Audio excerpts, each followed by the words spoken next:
मृत्यूविषयी माझ्या हृदयातून वेदना, दुःख आणि शोक व्यक्त करते. त्यांच्या कुटुंबाच्या दुःखात मी पूर्णतः सहभागी आहे.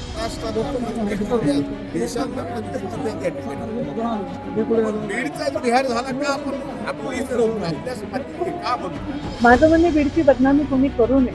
राज्यभरामध्ये घटना घडतायत, ह्याचं दुःख मला तेवढंच आहे, पण मला तरी वाटतं की आपल्या बीड जिल्ह्याचं चांगुलपण पण आपण बाहेर वाजवून सांगायला पाहिजे. पोलिसांना स्पष्ट शब्दात सांगितलं की कायदा आणि सुव्यवस्था कुठेतरी बीड जिल्ह्याचं बिघडताना दिसत आहे आणि पोलिसांनी त्यामध्ये तात्काळ लक्ष घातलं पाहिजे.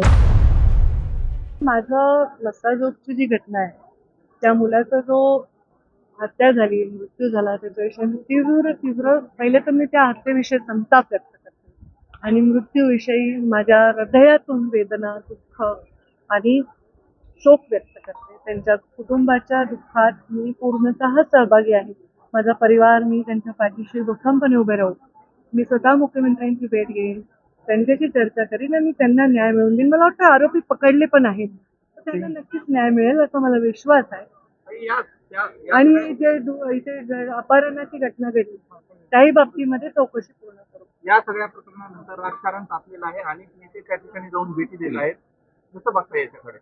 राजकारण तापलं नाही पाहिजे याची काळजी सगळ्यांनी घेतली पाहिजे. ही घटना दुर्दैवी आहे. त्या लेकराचा मृत्यू झाला, त्याच्या घरच्यांवर, त्यांच्या आईवर, परिवारावर दुःखाचा डोंगर कोसळलेला आहे आणि ते त्याच्यामध्ये दुःख याच्या पलीकडे मला तर काही दिसत नाही. आणि संताप, दुःख त्या लेकराचा जीव गेला त्याच्या परिवाराविषयी आणि संताप अशा प्रकारे का करणाऱ्या त्या दुष्ट लोकांविषयी.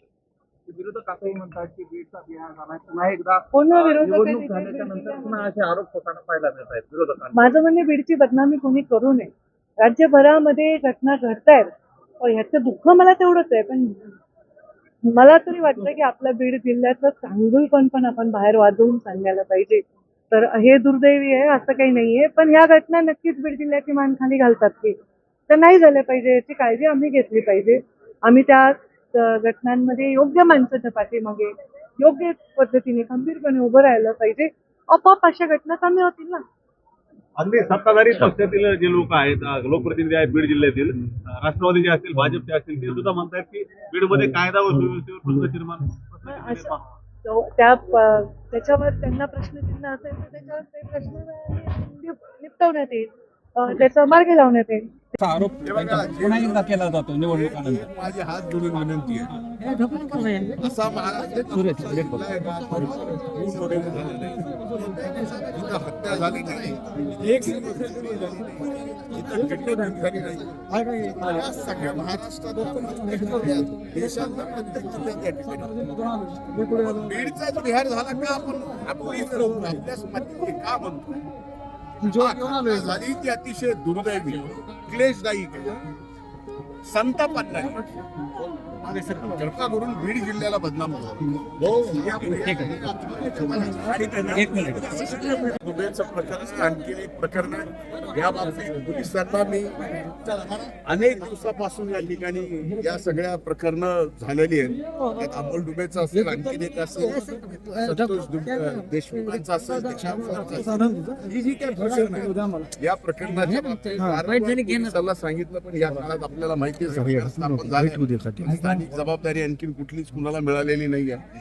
आणि या सगळ्या गोष्टीमुळे पोलिसांना स्पष्ट शब्दात सांगितलं की कायदा आणि सुव्यवस्था कुठेतरी बीड जिल्ह्याचं बिघडताना दिसत आहे आणि पोलिसांनी त्यामध्ये तात्काळ लक्ष घातलं पाहिजे.